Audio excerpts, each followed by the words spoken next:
Another episode of the world's fastest, largest growing podcast. Hold up, you eating? You know, I got to. I was hungry, man. Hold up, man. Yo, what's up? What you eating? This cookout right here, man. So it got to be something behind cookout while you just sit here eating. Like, what's behind it? It got to be This helps calms me. This okay. centers me. You know? Okay. So I deal with a lot with my kids. So you know, I could dig it. Gotta have the food. I could dig it. Yo, we in Atlanta. Very, very special guest. My guy, Mr. J Love. I don't want to pronounce your name wrong. You got a dope name, no pause, but you got a dope name though. I appreciate it. You know what I'm trying to say? Appreciate it. Let's talk about Atlanta. Raised obviously in Atlanta. Tell us about the culture. How was it growing up out here? Well, I mean, Atlanta is indeed an experience, but it's different for everybody. You know what I mean? Like, for me, we grew up in what you would call a socioeconomical area. You know what I mean? AKA the hood. And out of 3 children, I had to, you know, make my way out of it and make some of myself. Okay. You know. So out of your brothers and sisters, you're like the one in a sense. Talk that talk. We here. Look. I don't want nobody. Listen, they gonna be mad at you anyway. They gonna be mad at you anyway. Let's keep it real. I don't know how brother they gonna be mad at you anyway. But like, I mean, you here. Yeah. You successful. Yeah. So that's just what it is, brothers and sisters. We all go through the same thing with our brothers and sisters. You know what I'm saying? But that's respect to you. Giving you your flowers. What's something about Atlanta that most people don't know? Because I'm here. I'm in town for a couple days. Then we got the best hot wings. Best hot wings? Yeah. So what's the spot that got the best hot wings? If I'm gonna get some wings tonight, me and Shorty I take like 2 shorties out tonight. It just depends. Like if you go on Bankhead, Hans gonna be the number 1. Okay. Hans, but that you feel me? Or you can go to American Deli. Okay. Yeah. Okay. Got the best hot wings for sure. I could dig it. Yeah. So I was talking to you off record, man, and you're known as Mr. Triple Threat. You know why they call you Triple Threat? I don't. You tell me. You rap. You sing. Yeah. You know what I'm saying? Yeah. So you know what's up. But saying that, what's your passion out of all three? What's like the one that Mr. J is like? You know what? This is the one that really gets me going. I'm gonna be honest. Like it's all of them. And throughout my entire life, I'm 31 now. Throughout my entire life, they've been trying to get me to just pick one. And I can't. You know what I mean? But hold on, I don't want to cut you off. Yeah. If you had to pick one, which one would it be? None of it. I swear. It's like I gotta choose all 3 because like acting, rapping, singing, it's just like in my soul. You know what I mean? Like it's literally in my soul. As far as like when I was 4 years old, I did my first stage play. You know what I mean? Like, so I started acting, doing theater, and by the time I got 14, 15, we was touring around the world doing the play, and then I got a chance to be like an extra, and then that led me working my way up to having a featured role and then a principal role, you know. And as far as music, I started with poetry doing that, you know, and I always found a passion for whatever it is I took an interest into, and I can't put 50% in it. So that's why it's like I can't choose just one because whatever I do, I'm gonna put 1,000% in it. Like growing up, like did you always knew you would get into this industry? Was this and this is like a 2-part question. Okay. When did you realize this was like your calling? This is something you wanted to do? When I'm gonna be honest, it's like I played sports. So going to the NFL was like my number 1 goal. Was you running back? I played quarterback. Quarterback? Yeah. I played safety. For real? Nah, I wanted to play safety. I always wanted to play football. I think I played football like 1 game. Yeah. Yeah, I was like, after that, I was like, sign me up for basketball. Yeah. That football tough, man. Yeah, football it is. But, you know, I took on the love for it at an early age. Okay. And to go back on the question, I knew that it was like meant for me when I would look on the TV and I'd be like, bro, I want to be like that. You know what I mean? And then by the time you know it, I want to say by the time I was like 15, 16, I was signed with like Tiny. Yeah, I was signed with Tiny. Okay. So I ended up messing the opportunity up. I mean, you can keep answering, but I gotta know how did you. For you to admit that, takes a lot of, as a young man to admit that he messed up the duck. We can get into that, but like, I gotta ask you, like, how did you mess that up? Like, when you finish, just to, you know what I'm saying? I can tell you right now. Yeah, that's what I'm saying. Like, so when you growing up without a father, you gonna mess up a whole lot. You get what I'm saying? Like, that's why women try to say this and try to say that, but you gonna need your dad. Like, my mama couldn't raise me alone.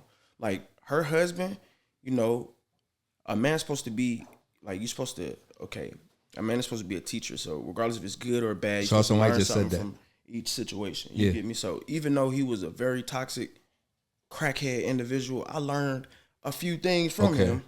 But with that that's being respect, said, though. That's respect. I respect that about you. Like, appreciate that's that. dope. No, because even though he got his faults, you still understand. Like, I still learned certain things from. Like, most people won't admit that. Like, yo, that nigga ain't. Man, forget that nigga. Like, I won't even be like that. Yeah, like, I respect he took us in. That shows your character. Yeah, that's respect. He took us in, and whatever came with my mama, he accepted it, and it was 3 kids. That's cool, but with him dealing with his vices, it was difficult for him to be a father. Then he had outside kids that he really couldn't be a father to, and while my mama trying to be a mama and a wife and a person in her own, it was hard for her to try to raise me. So. Not having nobody to say, hey, listen, son, you are like the ticket. Don't mess this opportunity up. You know what I mean? Like, I was young, hot-headed. I'm a Scorpio, so we be when your going birthday? Crazy. November 10th. Yeah, I'm a Scorpio, too. Oh, for real? Yeah, so my nigga. Okay. You already know, like, we had a... Yeah. We don't want to listen to nobody. Right. You know what I'm saying? Then later on, we think about, like, I should have listened to that person. Yeah. You know what I'm saying? Yeah. And so, so what happened was... I'll even tell you how I met them, like, at the time. That's why if you a kid, I digress. If you a kid nowadays and you not capitalizing on social media, man, you crazy. Yes, like, you got no excuse nowadays. No excuse. No excuse. They found a song that I did on MySpace. And her name is Christina. And she's Shekinah's cousin. And so they hit me up and they was like, yo, we want you to come to the studio, da-da-da. I'm like, all right, cool. Then we get there, like, we're going to start a group. I met Shekinah, and they was like, we're going to take you to Tiny House. You know who Tiny is? And I was like, yeah, no. They was like, bro, she from Escape. I was like, oh. Like, this T.I.'s wife. It's like, oh, okay. That's how people sometimes people get that confused. They're like, Tiny? Okay, that's T.I. wife, but, right. Right. She was Tiny before she was T.I.'s wife. Which is a fact. Shout out to Tiny. Shout out. You feel me? Thank you for that opportunity. Thank you, Shekinah. You know what I mean? And so we went over there, and her, Keisha Baby, all of them was over there. And they heard my stuff and they was like, man, y'all cold, you know what I mean? They end up like signing us to a little deal or whatever. And then what age was this? I was 16. Wow. Yup. I was 16. So you got signed at 16. Yup.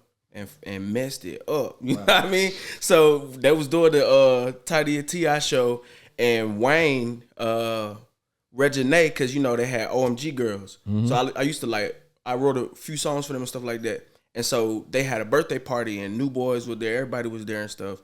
And we were supposed to perform. Now, it was a song that we used to do. It was like, how you like me now? You feel me? Like, everybody liked it. It was perfect. But me being pig-headed, before the performance, I was like, I think, we should switch it up a bit. So we, they listened to me. We switched it up. We got on stage and they forgot their entire verse.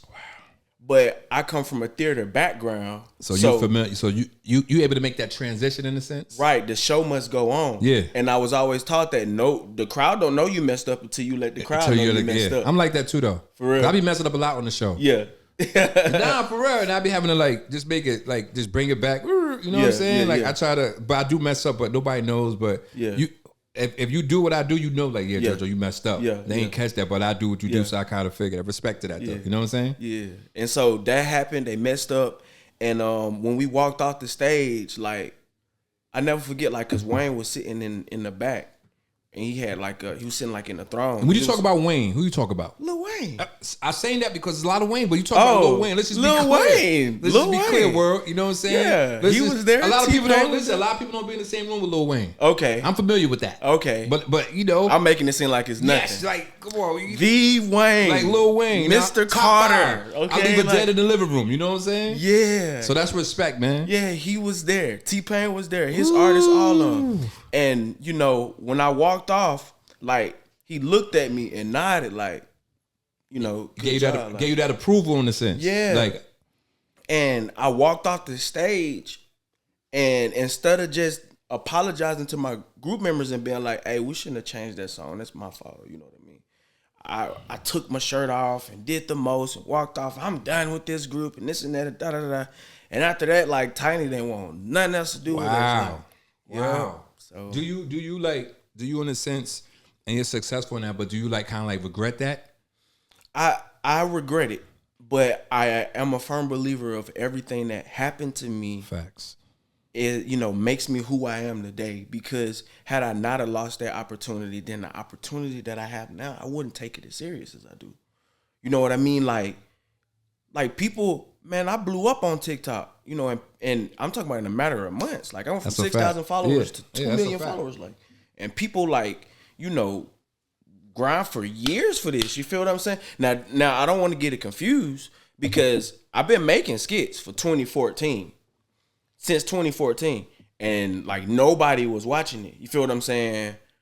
But it's like I heard Ross said and Ice Cube, like if you don't, you know, it take 10 years like to build a brand. If you ain't willing to put that in with nobody watching without making no money from it, then bro, you got the wrong idea of it, you know. And so when I finally blew up, everybody, of course, I always think it is overnight, but nah, I've been grinding. Nah, you've been putting in the work. Nah, yeah, like for a minute. This who's some of the? Because I know you're a triple threat, and I want to keep it like who kind of some of the people that kind of inspired you with the acting, the music, you know what I'm trying to say, and you rap. Yeah. So give me who inspired you in music. No, this is what I want you to do. Give me who inspired you in rapping first. Okay, rapping. Rap it first. See, I'm a 90s baby. So, you know, I'm always go. Dang, I'm old. I graduated high school in 1997. Dang, for real? Yeah, I'm old. Well, you getting better. You ain't old, man. It's a blessing to get this old, man. But let's go with the rapping first. Rapping, I'm gonna go with Biggie. That was my guy for sure. Yeah. So I knew we was seeing eye to eye. Yeah. We seeing eye to eye. Okay. Yeah. Biggie, Pac, you know, like and then if you want to take it to like nowadays, Future. I think Future's like top right now, man. Yeah. Like for real. Drake. Okay. Money Man. Gotta shout out Money Man. Like, made a lot of money listening to him. Like, yeah. Shout out Money Man. And Draco. Draco? Yeah, Draco the Ruler. R.I.P. Okay. I mean, West Coast artist. Okay. Yeah. Okay, let's go to the acting. Okay. Acting. We're gonna say Will Smith. That's my number one guy right there for sure. Dang, Trey changed his left ear. That's the first thing he said. For real? Trey changed his left ear, and I was just like, yo, who's like some of the actors that inspired you? He's like, yo, man, Will Smith. Is Will Smith that good of an actor? In my opinion, for him to be able to play, you know, you gotta be careful with your words nowadays. You gonna get canceled. LGBTQ man. Oh yeah. You know, the 6 degrees of separation movie. Yeah. It's hard to play that. Right. Would you play that? Me? For the right amount of money. For the right amount of money? And they brought you the bag and they like, we need you to play, you on P Valley, all that. P Valley? P Valley. At the end of the day, it's acting. So you're cool with the role? Yeah. I don't got nothing against those people. Me either. Like, listen, me either. Yeah. I just asked that question because you're an actor and I just want to know. I'm not an actor, so listen. Right, it's just acting. To me, acting is acting. Right. To me, acting is acting. I mean, of course, everybody has their own. You gotta be careful what you say, but everybody has their own way how they look at things. But to me, acting is acting. Right. It's a craft. Right. You know what I'm saying? Like I said, Trey Chaney's his left here. He was just talking about how Lorenz Tate played Frankie Lynham in that when he was, and then he went from that to like Dead Presidents. That's a good movie. He's like, but he was saying like the transition. Yeah. How tough is that to go?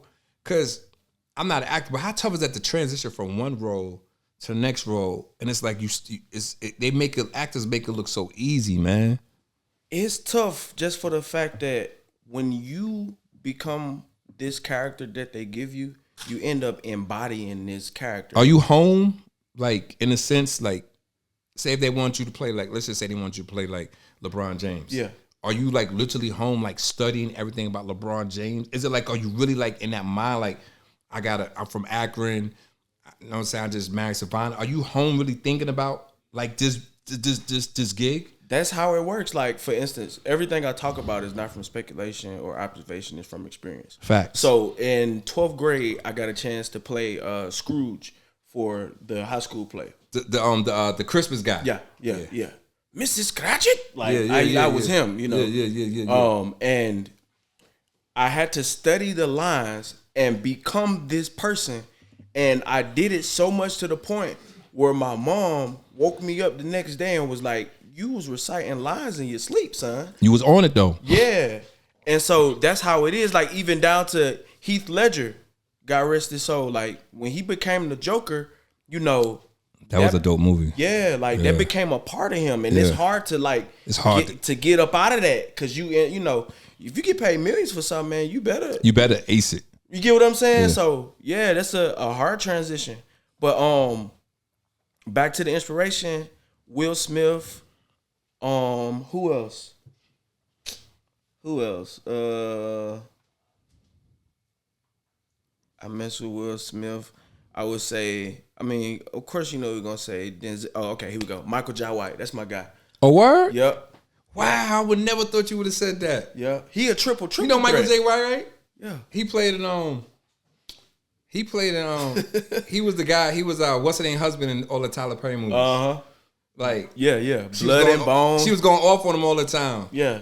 That's the first person who played Tyson. Yeah. Oh yeah, he played Tyson first. Yeah. I forgot about him though. Like, he don't. You know what? He is a good actor. He don't really get that though. Yeah. Yeah. He cold. Yeah, he cold. Yeah. He don't really. And he's Scorpio gang. So. Oh, word? I didn't know that. Yeah. We got the same birthday. Dag. Yeah. I didn't even realize that, man. Yeah. That's. People don't mention him when they be. Like, actually, when you ask people like who's people that inspired you, this is the first I heard somebody. And he's dope though. Yeah. He's super dope. What kind of music you listening to right now? When you're not listening to yourself. What I got on my playlist, man? Some Money Man. Some V's. Who else? Dang, what's her name? I forget her name. Cleo Soul. She hard. You know what I mean? Who else? What's her name? Thames. You know what I mean? Like, yeah. Fatal Attraction. Yeah. How'd you get involved in that? That's why I had to pause real fast. Like, okay. I had to pause. Like, how'd you even get involved with the Fatal Attraction? Honestly, my agent, he hit me up and was like, I got you this role. And it's crazy because I was trying to grow my hair out like I'm doing now. And he was like, look, man, if you want to get booked, you got to cut your hair, man. And so I had just cut my hair. And then he hit me up and was like, you still got your hair, man? I got a role for you. I'm like, bro, you just told me to cut my hair. So did you have to regrow your hair? No, it's a funny story. Okay, we here. All right, so look. I had to go to the beauty supply store and look for a wig. Oh, wow. And while I'm looking... Bro, do y'all hear this? This is... Yeah. I got to hear the ending to this. Yeah, like with cornrow with little plaits in it. So that's why if you look at... So like a man wig in a sense. Yeah. Wow. If you look at the stills from it, it's like... I look like buckwheat with just like... Wow. It hanging out. So I'm looking for the wig and I get to a point where I'm like, all right. They're like, you need some help? I'm like, yes. She like, what you looking for? I'm like, I'm looking for a wig. And then she like... How weird is it saying that though, too? Come on, son. You think that's kind of weird, say that to somebody? It's extremely weird. Like, she probably look at you like... That's how she looked at me. Negro? A wig? Yeah. And I said, I'm playing this role for this TV show. And she like, yeah. You know, we already in Atlanta. So the stigma that come behind it. Yeah. She like, we got us one of these. She's like, another one. Yeah. She's like, don't be ashamed of what you are. Just listen, stop. Nah, for real. Yeah, so she ended up helping me find a wig. And I told her, like, look. That's funny, though. I can't. Yeah. Carry on, man. I'm like, you gonna see this on TV. So if lady who helped me with that wig, just know it wasn't in vain, okay? It was actually on TV. And she probably was talking about you. Probably was. Like, niggas that bitch girl, another nigga that bitch trying to get a wig. Like, she don't know the real deal. Right. But she gonna know because she gonna watch Say Word podcast. Yeah. And so, got the wig, man. And the funniest thing ended up happening because the people who casted me, apparently they thought it was my real hair. They in there trying to braid it and everything.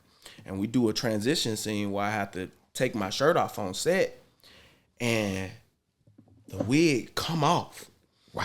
And I'm just looking around like, oh, shit. They thought this hair was real. But ain't nobody looking at me. Wow. Because apparently they minding their own business. So I just hurry up, put it back on and just, play like, okay, we good.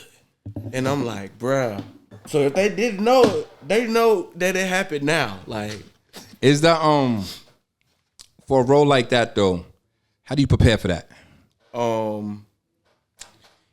Well, with that, I kind of just get my lines and just study the person. Like, I played this guy, his name was Tavares Perp Settles, and he was a young dude, and this cougar had like tricked him and stuff. So I had to study him. I looked him up. I found his Facebook. He doing like 30 years right now. Wow. Yeah, because she basically hired him to unalive her boyfriend or whatever. Leave them cougars alone, young boys. It's a lot of dudes in jail right now. Yeah. For falling in love with a cougar. Yeah. Like, stick with the ones in your age, man. Man, because they have you kill the boyfriend. You see it? You come on, man. Yeah. That's crazy. Yeah. Dudes be real tender for sure. Nah, man. That's like crazy. Let the world what you got coming out new. What's next? Where everybody can follow, subscribe, everything. What's next, man? I just got this TV show with Carly Red and Bambi. So we working on that right now. I got my own TV show that I'm working on, Mr. J's House. Then I got another show. It's called It's the Ghost for Me. Okay. And we hunting ghosts. So whenever y'all hunting ghosts? Yeah, we hunting ghosts. Hold up. Because you hitting me with some stuff on this episode. I'm gonna go to Carly Red and Bambi later. But what are y'all hunting? Like, is that's so? What's the name of the show? It's The Ghost for Me. The Ghost for Me? Yeah. Okay. Yeah. Okay. That sounds interesting. Yeah, it's hard. Like, it's hard. And hey, whenever you back down here, you want to hop on the episode, just let me know. Nah, we gonna pull up. Yeah. We gonna definitely pull up. So you got something coming up with Carly Red and Bambi? Yeah. Is it like a kind of like a show as well? Yeah, it's a show. Okay. We go on YouTube, and then we going on Not As TV, and we shopping for different networks. Okay. You know what I mean? So it's pretty dope. Thank you, Carly, for that opportunity. Shout out to Carly Red. Shout out to Bambi. Word up. Shout out Carly. Shout out Bambi for sure. Man, we appreciate you, man, checking in with us, man. Oh, for sure, man. Appreciate y'all having me. Much respect, man. And if y'all in town, July 4th and 5th, we having a car show. Okay. By 5-Star Corvette. I'm gonna be one of the celebrity judges. Y'all come through, man. Show some love, eat some food. What date is that? Atlanta popping too. Yeah, July 4th, July 5th. I might pull up for that. Yeah, pull up, like, man. Atlanta it's gonna be lit. Atlanta popping on a regular day. Yeah. 4th of July? Yeah, at the Atlanta Motor Speedway. All right. Yeah. We bringing the cameras then. Pull up. It's a movie. All right. Say no more, man. Mr. J Love in the building. Atlanta, y'all know what the time it is. Subscribe, like, and share. Man, we up out of here. That's what it is. Peace.